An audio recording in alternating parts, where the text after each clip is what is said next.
ಸಿಂಹರಾಶಿ ವಸ್ತುಗಳನ್ನು ಖರೀದಿ ಮಾರಾಟ ಮಾಡ್ತಕ್ಕಂಥದ್ದು, ಆಮದು ರಫ್ತು ಮಾಡ್ತಕ್ಕಂಥದ್ದು, ಈ ವ್ಯವಹಾರದಲ್ಲಿ ಯಾರನ್ನು ನೀವು ಆಶ್ರಯ ಮಾಡಿಕೊಂಡಿರ್ತೀರೋ ಅಥವಾ ಕಮಿಷನ್ ಏಜೆಂಟ್ಗಳಾಗಿ ಕೆಲಸವನ್ನು ಮಾಡ್ತಾ ಇರ್ತೀರೋ ಅವರಿಗೆ ವಿಶೇಷವಾದಂತಹ ಲಾಭ ಈ ದಿವಸ ಸಿಕ್ಕುವಂಥದ್ದಾಗುತ್ತೆ.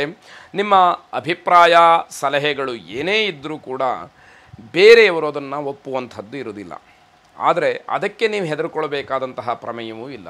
ನಿಮ್ಮ ಕರ್ತವ್ಯ ನೀವು ಹೇಳಬೇಕಾದಂತಹ ಮಾತುಗಳನ್ನು ನೀವು ಹೇಳಿ, ಆದರೆ ಸ್ವೀಕಾರ ಮಾಡುವಂಥದ್ದು ಬಿಡುವಂಥದ್ದು ಎಲ್ಲ ಎದುರುಗಡೆ ಇರ್ತಕ್ಕಂಥವರಿಗೆ ಬಿಟ್ಟಂಥದ್ದು. ಹೊಸ ವಾಹನ ಖರೀದಿಗೆ ಯೋಗ ಕೂಡಿ ಬರುವಂಥದ್ದಿದೆ. ಆದರೆ ತತ್ಕ್ಷಣದಲ್ಲಿ ನಿರ್ಧಾರವನ್ನು ಮಾಡಬೇಡಿ, ಸ್ವಲ್ಪ ಕಾದು ನೋಡಿದರೆ ನಿಮಗೆ ಅದರ ಬಗ್ಗೆ ಪರಿಪೂರ್ಣವಾದಂತಹ ಅನುಕೂಲತೆ ಇರುವಂಥದ್ದಾಗತ್ತೆ. ಐಷಾರಾಮಿ ಜೀವನಕ್ಕೆ ಅವಕಾಶ ಇದೆ.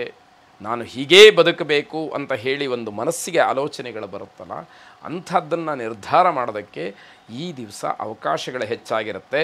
ಅದೆಲ್ಲ ಸದುಪಯೋಗ ಆಗಲಿ ಅಂತಕ್ಕಂತಹ ಆಶಯವೂ ಕೂಡ ನಮ್ಮದಾಗಿರುತ್ತೆ. ನಿಜವಾಗಿ ಯಾರಿಗೆ ಹಣದ ಅವಶ್ಯಕತೆ, ಊಟದ ಅವಶ್ಯಕತೆ, ಯಾರಿಗೆ ಸಹಾಯದ ಅವಶ್ಯಕತೆ ಇರುತ್ತೆ ಅಂಥವರನ್ನು ಹುಡುಕಿ ನಿಮ್ಮ ಕೈಲಾದ ಸಹಾಯವನ್ನು ಮಾಡಿ ಪುಣ್ಯ ಸಂಚಯವಾಗುತ್ತೆ. ಅದರಿಂದ ನೀವು ಅಂದುಕೊಂಡಂತಹ ಒಂದಷ್ಟು ಕೆಲಸಗಳು ನಿಮ್ಮ ಮನಸ್ಸಿಗೆ ಸಮಾಧಾನವನ್ನು ಕೊಡುವ ರೀತಿಯಲ್ಲಿ ನಡೆಯುತ್ತೆ ಅಂತಕ್ಕಂಥದ್ದು. ವಿಶೇಷವಾಗಿ ಆ ಕೆಲಸವನ್ನು ಮಾಡಿ ನಿಮ್ಮ ಮನೆ ದೇವರನ್ನು ಪ್ರಾರ್ಥನೆ ಮಾಡಿ ಶುಭವಾಗಿ. ಕನ್ಯಾ ರಾಶಿ ಮನೆಯಲ್ಲಾಗಲಿ ಕೆಲಸದ ಸ್ಥಳದಲ್ಲಾಗಲಿ ನಿಮ್ಮ ಜೊತೆಯಲ್ಲಿ ಕೆಲಸ ಮಾಡ್ತಕ್ಕಂಥವ್ರು, ಮನೆಯ ಬೇರೆಯ ಸದಸ್ಯರು, ಇವರು ಯಾರನ್ನೂ ಕೂಡ ನಿರ್ಲಕ್ಷ್ಯ ಮಾಡಬೇಡಿ.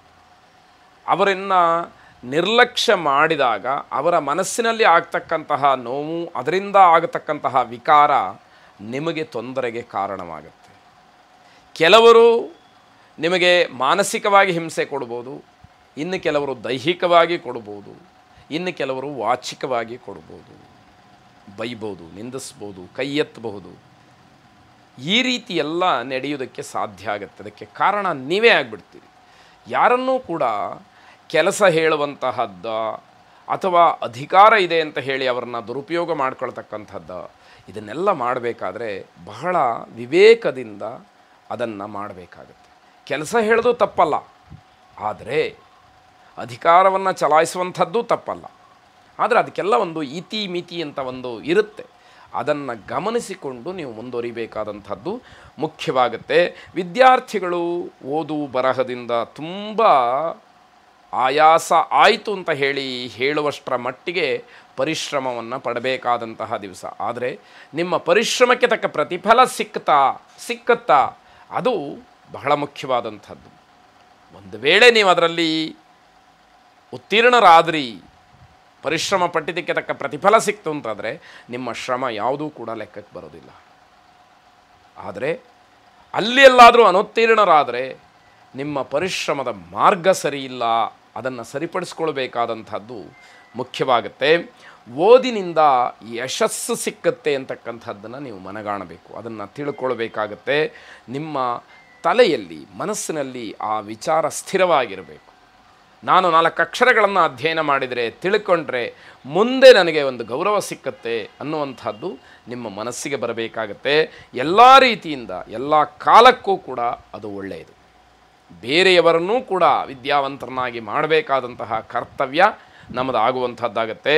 ಹಳೆಯ ರೋಗಿಗಳು ಅಂದರೆ ತುಂಬ ದಿವಸದಿಂದ ಅನಾರೋಗ್ಯ ಸಮಸ್ಯೆಯಿಂದ ನರಳ್ತಾ ಇದ್ದಂಥವ್ರಿಗೆ ಸ್ವಲ್ಪ ಸಮಸ್ಯೆ ಇದೆ, ತುಂಬ ಎಚ್ಚರಿಕೆಯಿಂದ ಇರತಕ್ಕಂಥದ್ದು ಒಳ್ಳೆಯದು. ನಿಮಗೆ ಅನುಕೂಲ ಇದ್ದರೆ ಪವಮಾನ ಮಂತ್ರಗಳನ್ನು ಶ್ರವಣ ಮಾಡಿ ಶುಭವಾಗಿ. ತುಲಾರಾಶಿ ಕ್ರೀಡಾಪಟುಗಳಿಗೆ ಯಶಸ್ಸಿದೆ, ಆದರೆ ನಿಮ್ಮ ಯಶಸ್ಸಿಗೆ ಈ ಹಿಂದೆ ಮಾಡಿದಂತಹ ತಪ್ಪು ಅಡ್ಡಿಯಾಗತ್ತೆ.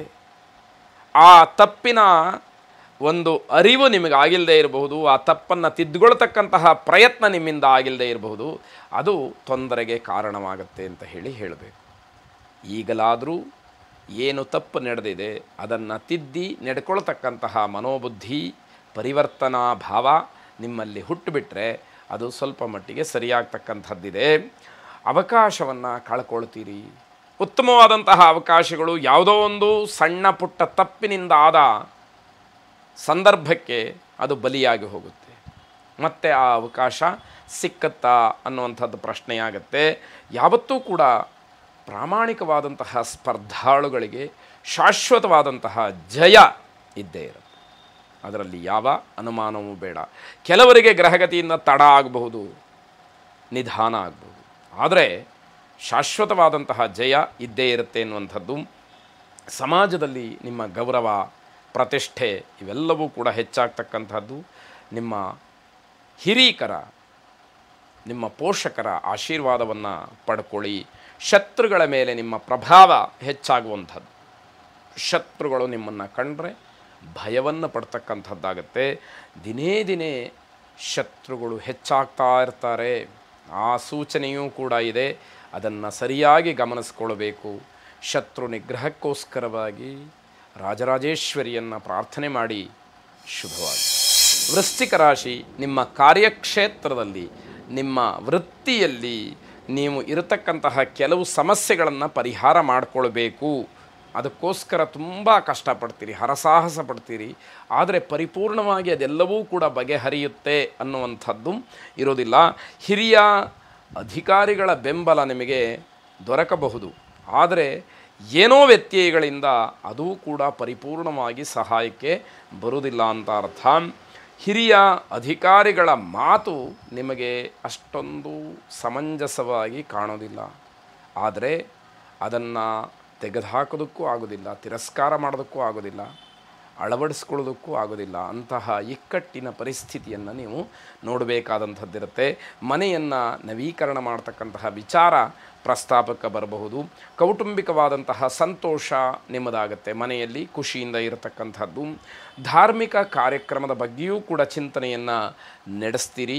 ಸಾಯಂಕಾಲದ ಹೊತ್ತಿಗೆ ಸುಖ ಭೋಜನ, ತಿರುಗಾಟ ಇತ್ಯಾದಿಗಳೆಲ್ಲ ನಿಮ್ಮ ಮನಸ್ಸಿಗೆ ಲೌಕಿಕವಾದಂತಹ ಸಂತೋಷವನ್ನು ಕೊಡ್ತಕ್ಕಂಥದ್ದಾಗುತ್ತೆ.